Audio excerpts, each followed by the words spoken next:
ನಮಸ್ತೆ ಗುರುಜಿ, ನಾನು ಶೋಭಾ ಮಾತಾಡೋದು. ಡೌಟ್ ಇಲ್ಲ, ಬಟ್ ತುಂಬ ಚೆನ್ನಾಗಿ ಹೇಳ್ಕೊಟ್ರಿ guruji. Thank you so much guruji. ತುಂಬ ನಾಲೆಡ್ಜ್ ಕೂಡ ನಮಗೆ ಹೇಳ್ಕೊಟ್ಟಿದ್ದೀರಾ. ತುಂಬ ತುಂಬ ಧನ್ಯವಾದಗಳು. Thank you. ಯಾರಿಗಾದ್ರು ಪ್ರಶ್ನೆ ಇದ್ರೆ ಕೇಳಬಹುದು. ಇದನ್ನ ಅನಿಸಿಕೆ ಹೇಳೋದಕ್ಕಿಂತ ಪ್ರಶ್ನೆಯನ್ನ ಕೇಳೋದಕ್ಕೆ ಅಂತ ಉಪಯೋಗಿಸ್ಕೊಂಡ್ರೆ ಹೆಚ್ಚು ಸಮಯ ಉಪಯೋಗ ಆಗತ್ತೆ. ಆ ದೃಷ್ಟಿಯಲ್ಲಿ ಅದನ್ನ ಉಪಯೋಗಿಸ್ಕೊಳ್ಳೋ ಪ್ರಯತ್ನವನ್ನ ಮಾಡೋಣ. ನಿಮ್ಮ ಪರಿಚಯವನ್ನ ಮಾಡ್ಕೊಂಡು. ನಮಸ್ತೆ ಗುರುಜಿ. ನಮಸ್ಕಾರ. ಬನ್ನಿ. ಇಲ್ಲಿ ನೀವು ಗುರು ಧರ್ಮದ ಬಗ್ಗೆ ಹೇಳಿದ್ರಿ. ದ್ರೋಣಾಚಾರ್ಯರು ದೃಷ್ಟದ್ಯುಮ್ನಿಗೆ ಅವರಿಗೆ ಒಂದು ಗೊತ್ತಿತ್ತು, ಆದ್ರೂ ಕೂಡ ಹೇಳ್ಕೊಟ್ರಲ್ಲ. ಇಲ್ಲಿ ಅಂದ್ರೆ ಅವರದ್ದು ಭವ್ಯತೆ ಎದ್ದು ಕಾಣಿಸದ, ಅಥವಾ ಮತ್ತೆ ಯಾವ ರೀತಿ ಅದನ್ನ ನಾವು ಅರ್ಥೈಸ್ಕೊಳ್ಬೇಕು ಗುರುವಿನ ಬಗ್ಗೆ ಇಲ್ಲಿ? ಇದೇ ಮುಖ್ಯವಾಗಿ ನಾನು ಆಗ್ಲೇ ಹೇಳಿದ ಹಾಗೆ, ಒಬ್ಬ ಆಚಾರ್ಯನು ಆಗ್ಲೇ ನಾನು ಅದಕ್ಕೂ ಇನ್ನೊಂದು ಎಕ್ಸಾಂಪಲ್ ಕೊಟ್ಟೆ. ಯಾವಾಗ ಒಬ್ಬ ಡಾಕ್ಟರ್ ಇರ್ತಾನೋ, ಡಾಕ್ಟರ್ ಹತ್ರಕ್ಕೆ ಡಿಸರ್ವಿಂಗ್ ಪೇಷಂಟ್ ಬಂದಾದಾಗ ಯಾವುದೇ ಹಿಂದು ಮುಂದೆ ನೋಡದೆ, ಇನ್ಕ್ಲೂಡಿಂಗ್ ಅವನೊಬ್ಬ ಟೆರರಿಸ್ಟೇ ಆಗಿದ್ರು ಕೂಡ ಡಾಕ್ಟರ್ನ ಧರ್ಮ ಏನ್ ಹೇಳ್ತಾರೆ, ಅವನನ್ನ ರಕ್ಷಿಸು, ಅವನು ಕೊಡ್ಬೇಕಾರೋ ಟ್ರೀಟ್ಮೆಂಟ್ ಕೊಡು. ದಿಸ್ ಇಸ್ ದ ಧರ್ಮ ಆಫ್ ದ ಡಾಕ್ಟರ್. ಹಾಗೆ ಹಾಗೆ ಒಬ್ಬ ಆಚಾರ್ಯನಿಗೆ, ಗುರುವಿಗೆ ಏನು ಅಂತಂದಾಗ, ಒಬ್ಬ ಕಾಂಪಿಟೆಂಟ್, ಒಬ್ಬ ಎಲಿಜಿಬಲ್ ಕ್ವಾಲಿಫೈಡ್ ಸ್ಟೂಡೆಂಟ್ ಬಂದು ನಿನ್ನನ್ನ ಕೇಳ್ದ ಅಂತಂದಾಗ ನಿನ್ನಲ್ಲಿ ಸಮಯ ಇದ್ರೆ ಕೊಡ್ಲೇಬೇಕು, ಹೇಳಿಕೊಡ್ಲೇಬೇಕು. ಸೊ ಹಾಗಾಗಿ ಇಲ್ಲಿ ದ್ರೋಣಾಚಾರ್ಯರು ಅವರ ಒಂದು ವೃತ್ತಿ ಧರ್ಮ ಅಂದ್ರೆ ಟೀಚಿಂಗ್, ಆ ವೃತ್ತಿ ಧರ್ಮವನ್ನ ಅತ್ಯದ್ಭುತವಾಗಿ ನಿರ್ವಹಿಸಿದಂಥದ್ದು ಕಾಣುತ್ತೆ. ಹಾಗಾಗಿ ಅಂಡ್ ಅದನ್ನ ಯಾವಾಗ ಹೇಳ್ಕೊಟ್ರು, ಮುಂಚೆ ಅಲ್ಲ, ಯಾವಾಗ ಅವ್ರ ಕಾಂಟ್ರಾಕ್ಟ್ ಸೈನ್ ಮುಗಿದಿತ್ತು, when he is ready to take his own decisions, ಆಗ ಅದನ್ನ ಮಾಡಿರುವಂಥದ್ದು ಅತ್ಯಂತ ಧರ್ಮಯುತವಾಗಿದೆ, ಸರಿಯಾಗಿ ಮಾಡಿದ್ದಾರೆ ಅನ್ನುವಂಥದ್ದು ಇಲ್ಲಿ ತೋರಿಸೋದು. ಹಾಗಾಗಿ ಇವತ್ತು ಕೂಡ ಯಾವ್ದಾದ್ರು ಬೆಸ್ಟ್ ಕೋಚ್ಗೆ ಯಾವ ಅವಾರ್ಡ್ ಕೊಡ್ತಾರೆ ಅಂದ್ರೆ ದ್ರೋಣಾಚಾರ್ಯ ಅವಾರ್ಡ್ ಅನ್ನೋಂಥದ್ದೇ ಬರೋದು. ಧನ್ಯವಾದಗಳು. ನಮಸ್ಕಾರ.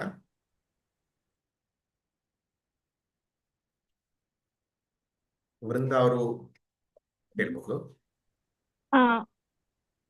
ಕೇಳ್ತದ ಸರ್? ಹೇಳಿ ಮ್ಯಾಮ್.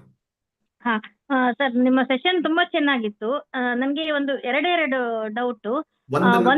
ಒಂದನ್ನ ಚೂಸ್ ಮಾಡಿ, ಯಾಕೆ ಬೇರೆಯವ್ರಿಗೂ ಅವಕಾಶ ಕೊಡ್ತೀವಿ. ಒಂದು ಪ್ರಶ್ನೆ ಆಗ್ಬೋದು ಸರ್, ಆಗ್ಬೋದು. ಇಲ್ಲಿ ಮಹಾಭಾರತ ಕಥೆ ನೀವು ಹೇಳುವಾಗ ಮಾದ್ರಿಗೆ ಕುಂತಿ ಲಾಸ್ಟ್ ಇದು ಅವಳಿಗೆ ಹೇಳ್ಕೊಡ್ತಾರೆ ಉಪದೇಶ, ಅವ್ರ ಮಕ್ಕಳನ್ನ ಪಡಿತಾರೆ ಅಂತ ಹೇಳಿದ್ರು. ಅದು ಅಂತ ಹೇಳಿದ್ರೆ ನಿಜವಾಗಿ ಅವರಿಗೆ ಉಪದೇಶ ಸಿಕ್ಕಿದ್ದು ದುರ್ವಾಸರಿಂದ. ಹಾಗೆ ನಾವು ಬೇರೆಯವರಿಗೆ ಕೊಡ್ಬೋದಾ ಆತರ ಮಂತ್ರ? ಯಾಕಂದ್ರೆ ಅವರಾದ್ರೆ ಸೇವೆ ಮಾಡಿ ತಕೊಂಡದ್ದು. She was capable of taking that. ಆದ್ರೆ ಅದ್ ಮಾದ್ರಿಗೆ ಹೇಗೆ ಸಿಕ್ತು ಅಂತ ಹೇಳಿ ಆತರ. ತುಂಬಾ ಒಳ್ಳೆ ಪ್ರಶ್ನೆ. ಆಕ್ಚುಲಿ ಹೇಳ್ಬೇಕು ಅಂದ್ರೆ, ಸತ್ಯವಾಗಿ ಹೇಳ್ಬೇಕು, ನಾನು ಈ ತರದ್ದು ಯೋಚನೆ ಮಾಡಿದ್ವಿ. ತುಂಬಾ ಒಳ್ಳೆ ಒಂದು ಆಯಾಮವನ್ನ ಕೊಟ್ಟಿದ್ದೀರಿ. ಮಂತ್ರವನ್ನ ಪಡೆಯೋದಕ್ಕೆ ಇವರು ಸತ್ಪಾತ್ರರಾಗಿದ್ರು, ಇವರು ಸೇವೆ ಮಾಡಿ ದುರ್ವಾಸದಿಂದ ಪಡೆದಂಥದ್ದು. ಹಾಗಾಗಿ ಅದರಲ್ಲಿ ಒಂದು ಶಕ್ತಿ ಇತ್ತು. ಈಗ ಅವರು ಕೊಡಬಹುದಾ ಅಂತ ನನಗೆ ಆಕ್ಚುಲಿ ಹೇಳಬೇಕು ಅಂದ್ರೆ ಗೊತ್ತಿಲ್ಲ. ಆದ್ರೆ ಒಂದು ಇಂಟರ್ಪ್ರಿಟೇಷನ್ ದೃಷ್ಟಿಯಿಂದ ಹೇಳುವಂತಹ ಪ್ರಯತ್ನ ಮಾಡೋದಾದ್ರೆ, ಇದು ಹೇಗಂದ್ರೆ ಫಲ ಸಿಕ್ಕಾಗಿದೆ. ಫಲ ಸಿಕ್ಕಿರೋದು, ಈಗ ಉದಾಹರಣೆಗೆ ಫಲ ದಶರಥನಿಗೆ ಬಂತು ಪಾಯಸವನ್ನ. ಆ ಪಾಯಸವನ್ನ 3 ಜನಕ್ಕೆ ಎಷ್ಟು ಹಂಚ್ತಾನೆ, ಹೇಗೆ ಹಂಚ್ತಾನೆ ಅನ್ನೋದು ಅವನಿಗೆ ಬಿಟ್ಟಿತ್ತು. ಹಾಗೆ ಫಲ ಆಗ್ಲೇ ಸಿಕ್ಕಾಗಿದೆ ಕುಂತಿಗೆ. ಆ ಫಲವನ್ನ ಹೇಗೆ ಉಪಯೋಗಿಸ್ಕೊತಾಳೆ ಅನ್ನೋದು ಅವಳಿಗೆ ಬಿಟ್ಟಿದೆ. ಒಂದು ಹಣ್ಣನ್ನ ಯಾರಿಗೆ ಹೇಗೆ ಕೊಡ್ತಾಳೆ ಅನ್ನೋದು ಅವಳಿಗೆ ಬಿಟ್ಟಿದೆ. ಹಾಗಾಗಿ ಫಲದ ಒಂದು ವಿಚಾರದಲ್ಲಿ ಕೊಟ್ಟಿದ್ದಾಳೆ ಅನ್ನೋ ದೃಷ್ಟಿಯಿಂದ ಆದ್ರೆ ಕೊಡಬಹುದು. ಅದನ್ನ ನೀವು ಹೇಳಿರುವಂತ ದೃಷ್ಟಿ ನಿಜವಾಗ್ಲೂ ಹೌದು. ಅವಳು ಪಡೆದಂತಹದ್ದು ಆ ಯೋಗ್ಯತೆಯನ್ನ ಪಡೆದು, ಸಾಮರ್ಥ್ಯವನ್ನು ಪಡೆದಿರೋದ್ರಿಂದ ಆ ರೀತಿ ಇತ್ತು. ಮೋಸ್ಟ್ಲಿ ನನಗೆ ಗೊತ್ತಿಲ್ಲ, ಇದನ್ನ ಸುಮ್ಮನೆ ಹೇಳ್ತಾ ಇರುವಂಥದ್ದು. ಹಾಗಾಗಿ ಧರ್ಮಪುತ್ರ ಅಂದ್ರೆ ಯುಧಿಷ್ಠಿರ, ಭೀಮ ಮತ್ತು ಅರ್ಜುನ ಅತ್ಯದ್ಭುತವಾಗಿದ್ರು. ನಕುಲ ಸಹದೇವರು ಕಡಿಮೆ ಅಂತ ಹೇಳಲ್ಲ, ಬಟ್ ಅವರಷ್ಟು ಮೇರು ವ್ಯಕ್ತಿತ್ವದಲ್ಲಿ ಇರ್ಲಿಲ್ವೇನೋ ಅಂತ ಅನ್ಸುತ್ತೆ. ಗೊತ್ತಿಲ್ಲ, ನನಗೆ ತಿಳಿದಷ್ಟನ್ನು ಹೇಳ್ತೀನಿ. ಒಳ್ಳೆ ಪ್ರಶ್ನೆ.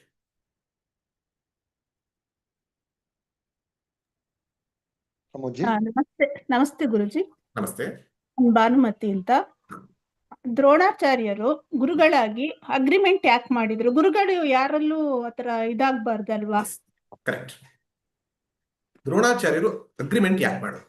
Because it was a necessity. It was a matter of death and life and death. ಹಸಿವು. ಈಗ ಏನಾಯ್ತು, ಆಗ್ಲೇ ನಿಮ್ ಕತೆ ಹೇಳುವಾಗ್ಲೇ ಹೇಳಿದೆ, ಏನು, ದೃಪದನ ಹತ್ರ ಹೋಗಿ, ಸ್ನೇಹಿತನ ಹತ್ರ ಹೋಗಿ ಹೇಗಾದ್ರೂ ತನ್ನ ಜೀವನವನ್ನ ನಿರ್ವಹಿಸಬಹುದು, ಹೆಂಡತಿಯನ್ನ ಮಕ್ಕಳನ್ನ ಮಗುವನ್ನ ನೋಡಬಹುದು ಅಂತ ಹೇಳಿ ಹೋಗಿದ್ರು. ಅವಮಾನ ಆಯ್ತು. ಈಗ ಮನೆಗೆ ಹೋದ್ರೆ ಊಟ ಮಾಡೋದಕ್ಕೆ ದುಡ್ಡಿಲ್ಲ, ದವಸ ಧಾನ್ಯ ಇಲ್ಲ, ಏನ್ ಮಾಡಬೇಕು? ಏನಾದ್ರು ಬೇಕು. ಆಪದ್ಧರ್ಮ. ಆ ದೃಷ್ಟಿಯಲ್ಲಿದ್ದಾಗ ಹೋಗಿ ಏನ್ ಮಾಡಿದ್ರು, ರಾಜನ ಒಂದು ಆಶ್ರಯವನ್ನು ಪಡೆದು ರಾಜನಿಗೆ ಅವರ ಒಂದು ಕಲೆಯನ್ನ ತೋರಿಸಿ, ಅವರ ಒಂದು ಸ್ಕಿಲ್ ನ ತೋರಿಸಿ, ನನ್ನ ಹತ್ರ ಇದಿದೆ. ಅವರಂದ್ರು, ಖಂಡಿತ ನಿಮ್ಮ ಕಲೆಗೆ ನಾವು ಪ್ರೋತ್ಸಾಹ ಮಾಡ್ತೀವಿ, ಆದ್ರೆ ನೀವು ಈ ರೀತಿ ಮಾಡಬೇಕು. It was a matter of life and death for not just himself. ಅವರ ಮಕ್ಕಳಿಗೆ, ಹೆಂಡತಿಗೆ ಇರೋದ್ರಿಂದ ಒಪ್ಪಿಕೊಂಡ್ರು. ಹಾಗಾಗಿ ಆ ಮ್ಯೂಚುವಲ್ ಅಗ್ರಿಮೆಂಟ್ ಆಗಿದ್ದಂತಹ ಸಮಯ ಆ ಅಗ್ರಿಮೆಂಟ್ ಡೇಟ್ ಅದನ್ನ ಫಾಲೋ ಮಾಡೋದು. Later he took up what ever he wanted to ಅನ್ನುವಂಥದ್ದನ್ನ ಅರ್ಥ. ಪ್ರಮೋದ್ ಜಿ, ಹಾ ಯೂಟ್ಯೂಬ್ ನಲ್ಲಿ ಪ್ರಶ್ನೆ ಇದೆ. ಹಾ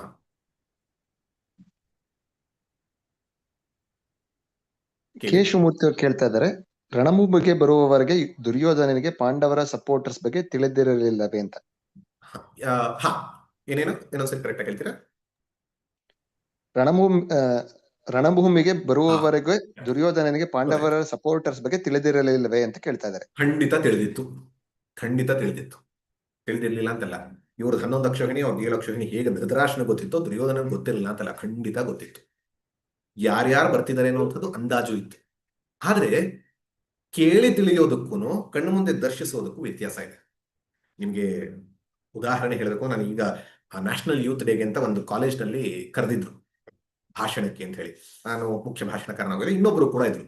ಆ ಭಾಷಣ ಶುರುವಾಗೋದಕ್ಕೆ ಮುಂಚೆ, ಸಭಾ ಕಾರ್ಯಕ್ರಮಕ್ಕೆ ಮುಂಚೆ ನಾನು ಮತ್ತೆ ಆ ಇನ್ನೊಬ್ಬರು ಭಾಷಣಕಾರರು ಕೂಡ ಜೊತೆಲಿ ಮಾತಾಡ್ತಾ ಇದ್ವಿ. ನಾವು ಅಲ್ಲೇ ಕೂತ್ಕೊಂಡು ಮಾತಾಡ್ತಾ ಇದ್ವಿ, ಸ್ಟೂಡೆಂಟ್ಸ್ ಬಂದು ಹೋಗ್ತಾ ಇದ್ರು, ಮಾತಾಡ್ತಾ ಇದ್ವಿ, ಇದೆಲ್ಲ ಇತ್ತು. ಅವರು ಹೇಳ್ತಾ ಇದ್ರು ತಾವು ಏನೇನು ಸಾಧನೆ ಮಾಡಿದ್ವಿ ಅದನ್ನೆಲ್ಲವನ್ನ ಹೇಳ್ತಾ ಇದ್ರು. ಆಮೇಲೆ ಭಾಷಣಕ್ಕೆ ಅಂತ ಹೇಳಿ ಇಬ್ರು ಸಭೆ ಸ್ಟೇಜ್ ಮೇಲೆ ಕರ್ಕೊಂಡು ಹೋದ್ರು. ನನ್ನದು ಕರೆದ್ರು, ನಾನು ಹೋಗಿ ಮಾತಾಡಿದೆ. ಆಮೇಲೆ ಆ ವ್ಯಕ್ತಿಯನ್ನ ಕರೆದ್ರು, ಆ ವ್ಯಕ್ತಿ ಹೋಗಿ ನಿಂತರು. ಸತ್ಯ ಹೇಳ್ತಾ ಇದ್ದೀನಿ, 3 ನಿಮಿಷಗಳ ಕಾಲ ಹಿ ಕುಡ್ ನಾಟ್ ಸ್ಪೀಕ್. ಹೋಗ್ತಾರೆ, ನಿಲ್ತಾರೆ, ಉಸಿರಾಡ್ತಾರೆ, ನಂಗೆ ಆಗ್ತಾ ಇಲ್ಲ ಅಂತಾರೆ. ಕೊನೆಗೂ 2 ಮಾತು ಹೇಳ್ಬಿಟ್ಟು I am not able to speak ಅಂತ ಹೇಳಿ ಬಂದ್ರು. ಅವ್ರಿಗೆ ಗೊತ್ತಿರಲಿಲ್ವಾ, ಅವ್ರು ಬಂದಿರೋದೇ ಸ್ಟೂಡೆಂಟ್ ಪ್ರೋಗ್ರಾಮ್ಗೆ ಕರೆದಿರೋದೇ ಸ್ಟೂಡೆಂಟ್ ಪ್ರೋಗ್ರಾಮ್ಗೆ ಬಂದು ಕೂಡ ಇಲ್ಲಿ ದರ್ಶಿಸಿದ್ರು. ಆದ್ರೆ when facing the reality face to face, ಆಗ ಆಗುವಂಥ ಭಯವೇ ಬೇರೆ, ಗೊತ್ತಿರೋದು ಬೇರೆ, ಅದೇ ಅನುಭವಕ್ಕೆ ಬರುವಂಥದ್ದು ಬೇರೆ. ಎಲ್ಲರೂ ಹೇಳ್ತೀವಿ ಎಲ್ಲರೂ ಹೋಗೋದು ಸಹಜ, ನಿಮಗೆ ಗೊತ್ತಿಲ್ವಾ? ಎಲ್ಲರೂ ಹೋಗೋದು ಸಹಜ. ಮನೆಯವ್ರು ಯಾರು ಹೋಗ್ಲಿ ಗೋಳೋ ಅಂತ ಹೇಳ್ತೀವಿ. ಗೊತ್ತಿರಲಿಲ್ವಾ? ಗೊತ್ತಿತ್ತು. ಆದ್ರೂ ಅನುಭವ ಅನ್ನುವಂಥದ್ದು ಹಲವಾರು ಸರಿ ಆ ಗೊತ್ತಿರುವಿಕೆಯನ್ನ ಮೀರಿಸಿ ನಮ್ಮ ಎಮೋಷನ್ಸ್ ನ ಹೊರಗೆ ತರಿಸುತ್ತೆ. ಆ ದೃಷ್ಟಿಯಲ್ಲಿ ಅರ್ಥ ಮಾಡ್ಬೋದು.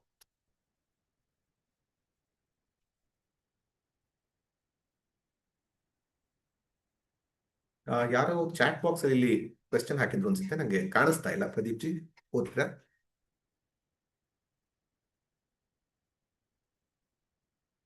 ಪ್ರದೀಪ್ ಜಿ? ಹಾ ಪ್ರಮೋದ್ ಜಿ, ಯಾರೋ ಪ್ರಶ್ನೆ ಕೇಳಿದ್ರು ಅಂತ ಅನ್ನಿಸ್ತು ನಂಗೆ ಎಕ್ಸಾಕ್ಟ್ ಆಗಿ. How Draupadi was responsible for Drona's death ಅಂತ ಒಬ್ರು ಕೇಳಿದ್ದಾರೆ. ಹಾ, Draupadi was not responsible for Drona's death. ನಾನು ಹೇಳಿದ್ದು, ಅವರು ಇದು ತಾಮಸ ಪೂಜೆಯನ್ನ ಮಾಡುವಾಗ ಅವ್ರು ಇಷ್ಟಪಟ್ಟಿದ್ದು ಒಬ್ಬ ಪುತ್ರ ಬೇಕು, ಅವ್ರನ್ನ ಸಾಯಿಸೋದು ಅಂತ. ಆದರೆ ಪ್ರಸಾದ ಒಂದು ದೃಷ್ಟದ್ಯುಮ್ನನ್ನು ಕೊಟ್ಟು, ಹಾಗೆ ಅಗ್ನಿಕನ್ಯೆಯನ್ನು ಕೊಟ್ಟು ದ್ರೌಪದಿಯನ್ನು ಕೊಡುವಂಥದ್ದಾಯ್ತು. ಹಾಗಾಗಿ ಆಕ್ಚುಲಿ ಒಂದೊಂದು ಕಡೆ ನೋಡಿದಾಗ ದೃಷ್ಟದ್ಯುಮ್ನ ಮೇಲೆ ಇದ್ದಂತಹ ಪ್ರೀತಿ ದ್ರೌಪದಿಯ ಮೇಲೆ ಒಂದೊಂದ್ಸರಿ ಕಾಣೋದಿಲ್ಲ. ದ್ರೌಪದಿನದ್ದು ಒಂದ್ ರೀತಿಲಿ ಇವಳು ಯಾಕೆ ಬೇಕಿತ್ತು, ನಾನು ಇವಳನ್ನ ಪಡೆದಿದ್ದು ಒಂದು ಕಾರಣಕ್ಕೆ, ಇವಳು ಏನು ಉಪಯೋಗ ಅಂತ.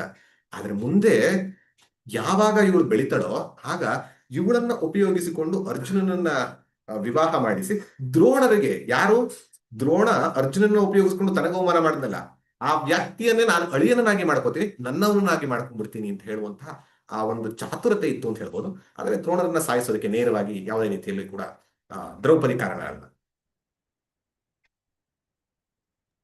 ಪ್ರಮೋಜಿ, ಹಾಗೆ ಇಲ್ಲೊಂದು ಪ್ರಶ್ನೆ ಇದೆ.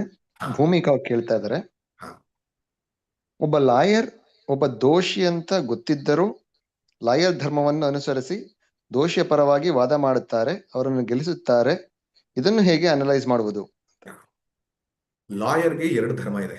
ಒಂದು, ಕ್ಲೈಂಟ್ಗೆ ನೀವು ಯಾರನ್ನು ಒಪ್ಪಿಕೊಂಡಿದ್ದೀರೋ ಅವ್ರು ನೀವು ಕೊಡಿಸುವಂಥದ್ದು. ಆದ್ರೆ ಲಾಯರ್ದು ಮುಖ್ಯವಾದ ಧರ್ಮ ನ್ಯಾಯವನ್ನ ಎತ್ತಿ ಹಿಡಿಯೋದು. ಹಾಗಾಗಿ ಕ್ಲೈಂಟ್ ನ ನೀವು ತಗೊಳ್ಳೋದಕ್ಕೆ you have a choice. Patient ನ ತಗೊಳಕ್ಕೆ you don't have a choice. ಯಾಕೆ ಬರ್ತಾರೆ, ಅವ್ರು ಸಾಯ್ತಾ ಬಿದ್ದಿದ್ದಾರೆ. ಸೊ ಹಾಗಾಗಿ ಅಲ್ಲಿ ಬದುಕಿಸ್ಲೇಬೇಕು. There is no other go. ಬದುಕಿಸ್ಬಿಟ್ಟು you have a choice and chance to give him to the police. ಅವರನ್ನ ಪೊಲೀಸ್ಗೆ ಕೊಡಬಹುದು ತಪ್ಪಾಗಿದ್ರೆ, ಯಾವ ರೀತಿಯಲ್ಲಿ ಅದಕ್ಕೆ ಮುಂದಿನ ಕ್ರಮವನ್ನು ತಗೊಳ್ಬಹುದು. ಎಂಥವರಿಗೂ ಕೂಡ ಬದುಕುವಂತಹ ಹಕ್ಕು, ರೈಟ್ ಟು ಲಿವ್ ಇದೆ. ಹಾಗಾಗಿ ಇದನ್ನ ಅಲ್ಲಿ ಕೊಡುವಂತಹ ವಿಚಾರ ಬರುತ್ತೆ.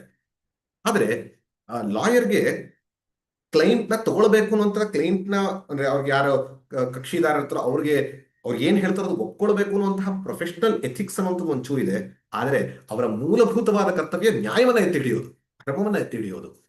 ಹಾಗಾಗಿ ಅಲ್ಲಿ ಮುಖ್ಯವಾಗಿ ಬರುವಂಥದ್ದು, ನಾನು ನ್ಯಾಯಕ್ಕಾಗಿ ನಿಲ್ತಿದ್ದೀನ, ಧರ್ಮಕ್ಕಾಗಿ ನಿಲ್ತಿದ್ದೀನ, ಆಮೇಲೆ ಕ್ಲೈಂಟ್ ಬರುವಂಥದ್ದು. ಹಾಗಾಗಿ choosing the client is in your hands. You don't take such clients. ಆ ದೃಷ್ಟಿಯಲ್ಲಿ ಅರ್ಥ ಮಾಡ್ಕೊಳ್ಳೋದು ಮುಖ್ಯ. ನಮಸ್ಕಾರ ಪ್ರಮೋದ್ಜಿ. ನಮಸ್ಕಾರ. ಅಚ್ಯುತ್ ಮೂರ್ತಿಯಿಂದ ದಾವಣಗೆರೆಯಿಂದ ಮಾತಾಡೋದು. ಹಾ ಈಗ ತಾವು 3ನೇ ಶ್ಲೋಕ ಹೇಳ್ಬೇಕಾದ್ರೆ ದುರ್ಯೋಧನ ದ್ರೋಣಾಚಾರ್ಯರಿಗೆ ಹಂಸ ಪ್ರೇರೇಪಿಸಕ್ಕೋಸ್ಕರ ಆ ಥರ ಎಲ್ಲ ಹೇಳ್ದ ಅಂದ್ರೆ, ಆದ್ರೆ ದ್ರೋಣಾಚಾರ್ಯಗೆ ಅವರೆಲ್ಲ ಗೊತ್ತಿತ್ತಲ್ವಾ, ಇವ್ರು ಪ್ರೇರೇಪಣೆ ಆಗ್ಬಿಟ್ಟು ಇವ್ರು ನನಗೆ ಸಹಾಯ ಮಾಡ್ತಾರೆ ಯಾವ ಗ್ಯಾರಂಟಿ ಮೇಲೆ ದುರ್ಯೋಧನ ಅವ್ರನ್ನ ಆ ಥರ ಮಾಡ್ದ? Very good. ಆಕ್ಚುಲಿ ನೆಕ್ಸ್ಟ್ ಶ್ಲೋಕದಲ್ಲಿ ಅದು ಸ್ವಲ್ಪ ಬರುತ್ತೆ. ನಾನು ಆಗ್ಲೇ ಹೇಳಿದೆ 3ನೇ ಶ್ಲೋಕದಲ್ಲಿ ನೀವು ನೋಡಿದ್ರಿ, 2ನೇ ಶ್ಲೋಕದ ಸಂಬಂಧವನ್ನು ನೋಡೋದು ಗೊತ್ತಾಗುತ್ತೆ. ದುರ್ಯೋಧನ ದ್ರೋಣರ ಹತ್ರ ಹೋಗಿದ್ದು ದ್ರೋಣರನ್ನ ಮೋಟಿವೇಟ್ ಮಾಡಕ್ಕೆ ಆಗ್ಲಿ, ಪ್ರೇರಣೆ ಕೊಡಕ್ಕೆ ಆಗ್ಲಿಲ್ಲ. ತನ್ನಲ್ಲಿ ಭಯ ಇತ್ತು, ತನ್ನ ಭಯವನ್ನ ಯಾರ ಹತ್ರನೂ ತೊಡ್ಕೋಬೇಕು. ಯಾರ ಹತ್ರ ತೊಡ್ಕೊಳ್ಳಿ? ತಂದೆ ತಾಯಿ ಇಲ್ಲ, ಭೀಷ್ಮರು ಕೇಳೋದಿಲ್ಲ, ಅವ್ರು ಯಾವ್ದಕ್ಕೂ, ಯಾಕಂದ್ರೆ ಅವ್ರಿಗೆ ಪಾಂಡುಪುತ್ರರು ಅಷ್ಟೇ ಪ್ರೀತಿ. ಈ ರೀತಿ ಇದ್ದಾಗ ಅಂಡ್ ಅವ್ರ ಹತ್ರ ನಾನು ಹೋಗ್ಬಿಟ್ಟು ಹೀಗೆ ಮಾಡಿ ಹಾಗೆ ಮಾಡಿ ಅಂತ ಅಧಿಕಾರ ಇಲ್ಲ. ಹಾಗಾಗಿ ದ್ರೋಣರ ಹತ್ರ ಹೋಗಿದ್ದು ಏನಕ್ಕೆ ಅಂದ್ರೆ ತನ್ನ ಭಯವನ್ನ ಮರೆಮಾಚೋದಕ್ಕೆ. ಆದ್ರೆ ಯುವರಾಜನಾಗಿ ಇಷ್ಟು ದಿನ ಎಲ್ಲ ಅಚಾತುರ್ಯಗಳನ್ನ ಮಾಡಿರುವಂತವನು ಗುರುಗಳ ಹತ್ರ ಹೋಗ್ಬಿಟ್ಟು ನನಗೆ ಭಯ ಆಗ್ತಾ ಇದೆ, ನನಗೆ ಈ ರೀತಿಯ ಫೀಲಿಂಗ್ ಬರ್ತಾ ಇದೆ ಅಂತ ಹೇಳ್ಕೊಳಕ್ಕೆ ಅವಮಾನ. ಹಲವಾರು ಸರಿ ನಮ್ಮಲ್ಲಿ ಕೂಡ ಆಗಲ್ವಾ? ಯೋಚನೆ ಮಾಡಿ, ನನಗೆ ಗೊತ್ತಿಲ್ಲ ಅಂದ್ರೆ ಗೊತ್ತಿಲ್ಲ ಅಂತ ಒಪ್ಕೊಳಕ್ ಅವಮಾನ, ನನಗೆ ಭಯ ಆಗ್ತಾ ಇದೆ ಅಂತ ಹೇಳ್ಕೊಳಕ್ ಅವಮಾನ. ಹಾಗಾಗಿ ದುರ್ಯೋಧನನಿಗೂ ಕೂಡ ಅದೇ ರೀತಿಯ ಅವಮಾನ, ನನಗೆ ಒಪ್ಕೊಳಕ್ಕಾಗ್ಲಿಲ್ಲ. ಮಾತಾಡಕ್ ಬಂದ್ಬಿಟ್ನಲ್ಲ, ಏನ್ ಮಾತಾಡೋದು? ತನ್ನ ಭಯವನ್ನ ಮರೆಮಾಚುವಂತೆ ಅವರು ಪ್ರೇರಣೆ ಕೊಡ್ತೀನಿ ಅಂತ ರೀತಿಯಲ್ಲಿ, ಆದ್ರೆ ಅವ್ರಿಗೆ ಇನ್ಸಲ್ಟ್ ಮಾಡ್ತಾ. ಅದಕ್ಕೆ ವಚನಂ ಅಬ್ರವೀತ್ ಅಂದ್ರೆ ಏನು? ಅದರಲ್ಲಿ ಹಲವಾರು ವಿಚಾರಗಳು, ಇನ್ಸಲ್ಟ್ ಇದೆ, ಫಿಯರ್ ಇದೆ, ಮ್ಯಾನಿಪ್ಯುಲೇಷನ್ ಇದೆ, ಸ್ಟ್ರಾಟಜಿ ಇದೆ, ಅವ್ರನ್ನ ಪ್ರೇರೇಪಿಸೋದಿದೆ. ಎಲ್ಲವನ್ನ ಇಟ್ಕೊಂಡ್ರು ಅವ್ನ ಮಾತಲ್ಲಿ ಎಲ್ಲವನ್ನ ತಗೊಳ್ಬಹುದು ನಾವು. ಯಾಕೆಂದ್ರೆ ಕನ್ಫ್ಯೂಸ್ಡ್ ಮೈಂಡ್ ಏನೇನೋ ಮಾತಾಡುತ್ತೆ. ನೀವೇ ನೋಡಿ, ಯಾರೋ ಒಬ್ಬ ವ್ಯಕ್ತಿ ಮಾನಸಿಕವಾಗಿ ಒಂದು ರೀತಿಯಲ್ಲಿ ಸಮತೋಲನದಲ್ಲಿ ಇಲ್ಲ ಅಂದ್ರೆ ಏನನ್ನೋ ಮಾತಾಡ್ತಾನೆ. ಆ ಮಾತನ್ನ ಇಟ್ಕೊಂಡು ನಾವು ಯಾವ ರೀತಿಯಲ್ಲಿ ಬೇಕಾದ್ರೂ ಅರ್ಥ ಮಾಡ್ಕೊಳ್ಬಹುದು. ಹಾಗೆ ಮಾನಸಿಕ ಸ್ಥಿರತೆ ಇಲ್ಲದಂತಹ ದುರ್ಯೋಧನ ಈ ರೀತಿ ಮಾತಾಡ್ದ. ಅವನು ಹೋಗಿ ದ್ರೋಣರಿಗೆ ಪ್ರೇರಣೆ ಬೇಕಿತ್ತ? ದ್ರೋಣ ಇರೋದೇ ಪ್ರೇರಣೆ ಕೊಡೋದಕ್ಕೆ. ಅದನ್ನ ನಾವು ಮುಂದಕ್ಕೆ ಕೂಡ ನೋಡ್ತೀವಿ, ಯಾವ ರೀತಿ ಅವ್ರು ರೆಸ್ಪಾಂಡ್ ಮಾಡ್ತಾರೆ. ಇದಕ್ಕೆ ಯಾವುದಕ್ಕೂ ಕೂಡ ಸೊಪ್ಪು ಹಾಕಲ್ಲ ಅನ್ನೋದನ್ನ ನಾವು ಮುಂದೆ ನೋಡ್ತೀವಿ. ಧನ್ಯವಾದ. Thank you. ಇನ್ಯಾವ್ದಾದ್ರು ಪ್ರಮೋದ್ಜಿ? ಪ್ರಶ್ನೆ ಇದ್ರೆ ತಗೊಳ್ಳೋಣ. ಹಾ, ಇಲ್ಲೊಂದು ಪ್ರಶ್ನೆ ಇದೆ.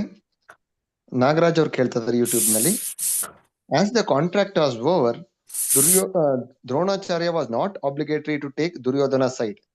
Any reason for this? ಇನ್ನೊಂದ್ಸರಿ ಹೇಳ್ಬಹುದಾ? As the contract was over, Dronacharya was not obligatory to take Kaurva's side, Duryodhana's side. As the contract was over ಅಂತ ಅಂದಾಗ, the contract was over only for being a teacher. But ಅದೆಲ್ಲ ಆಗೋದಕ್ಕೆ ಇದು ಹೇಗೆಂದ್ರೆ ಉಪ್ಪು ತಿಂದ ಮನೆಗೆ ಎರಡು ಬಗೆಯೋದಕ್ಕಾಗತ್ತಾ ಅಂತ ಅನ್ನುವಂಥದ್ದು ನಮ್ಮ ಕನ್ನಡದಲ್ಲಿ ಗಾದೆ ಇದೆ. ಯಾರಿಂದ ನಾವು ಪಡೆದಿರ್ತೀವೋ ಹೇಗೆ ಅವರು ದ್ರೋಹ ಮಾಡೋದು ಅಂತ. ಹಾಗಾಗಿ ಅವನ ಜೀವನ ಇಷ್ಟು ಭವ್ಯಯುತವಾಗಿ ಆಗಬೇಕು ಅಂದ್ರೆ ಯಾರ ಕಾರಣ? ಕೌರವರ ಸಾಮ್ರಾಜ್ಯವೇ ಕಾರಣ, ಧೃತರಾಷ್ಟ್ರ ಭೀಷ್ಮರೇ ಕಾರಣ. ಈ ರೀತಿಯಲ್ಲಿ ಅವರದೇ ಆದಂತಹ ಒಂದು ಅರ್ಧ ಸಾಧ್ಯವೇ ಇದ್ರೂ ಕೂಡ ಅವರು ಸದಾ ಸರ್ವದ ಇರ್ತಿದ್ದ ಕುರು ಸಾಮ್ರಾಜ್ಯದಲ್ಲಿ. ಯಾಕೆಂದ್ರೆ ಅಲ್ಲಿ ಭೀಷ್ಮರ ಮೇಲಿದ್ದಂತಹ ಗೌರವ ಇರಬಹುದು, ತನಗೆ ಇದ್ದಂತಹ ಕೃತಜ್ಞತೆ ಇರಬಹುದು. ಈ ರೀತಿಯಲ್ಲಿ ಆದಷ್ಟು ಹೆಚ್ಚು ಕಾಲ ಅವರು ಹಸ್ತಿನಾಪುರದಲ್ಲಿ ಇರ್ತಾ ಇದ್ರು. ಆ ಒಂದು ರೀತಿಯಲ್ಲಿ ಕಾಂಟ್ರಾಕ್ಟ್ ಇರ್ಲಿಲ್ಲ, ಆದ್ರೆ ತಾನು ಬೆಳೆಯೋದಕ್ಕೆ ಕಾರಣ. ಹೇಗೆಂದ್ರೆ ಹಲವಾರು ಸರಿ ನಾವು ನಮ್ಮ ಮನೇಲಿ ಕೂಡ ಹೇಳ್ತಿಲ್ಲ, ನೀವೆಲ್ಲ ಹೇಗಿದ್ರೆ ನಾ ಎಷ್ಟೆಲ್ಲ ನಿಮ್ಗೆ ಸಪೋರ್ಟ್ ಮಾಡಿ ಬೆಳೆಸಿದೀನಿ, ಈಗ ಅಷ್ಟು ಕೃತಜ್ಞತೆ ಇಲ್ಲ. ಅದು ಬೆಳೆದು ಮುಂದಕ್ಕೆ ಬಂದಾಗಿರುತ್ತೆ. ಆದ್ರೂ ನಾವು ಹೆಂಗೆ ಹೇಳ್ತೀವೋ ಹಾಗೆ ಉಪ್ಪು ತಿಂದ ಮನೆಗೆ ಎನ್ನುವಂತಹ ದೃಷ್ಟಿಯಿಂದ, ಆ ನಿಷ್ಠೆ ಎನ್ನುವಂಥ ದೃಷ್ಟಿಯಿಂದ ಇಲ್ಲಿ ಬಂದು ಯುದ್ಧಕ್ಕೆ ನಿಂತಿದ್ದಾರೆ ಅಂತ ಅರ್ಥ.